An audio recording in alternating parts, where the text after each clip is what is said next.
Is the demand signal from the Pentagon changing at all how folks are approaching this, or are there still very few that are receiving the message that you need to be able to produce fast?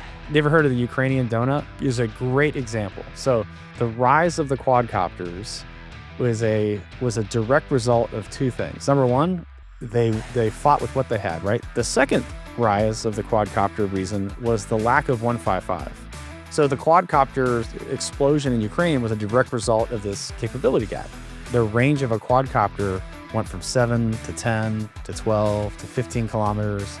Then it went to 20 kilometers. And now we're out to like the limits of physics. It's out to 25 or even 30 kilometers. And that has actually defined no man's land, right? So both sides have, call it quad rotors that go 25 kilometers in each direction. That's the kill zone.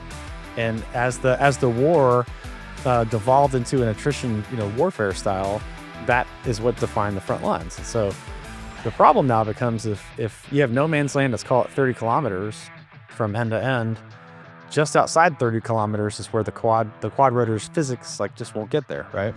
And so there's this donut where 30 kilometers to about, call it 150 kilometers and sometimes out to 300, there's actually very, very little mass that you can bring to bear in that, because the long range systems are going after the 2,000, 3,000 mile targets, and the quad rotors are holding down the fort in no man's land at out to 30 kilometers.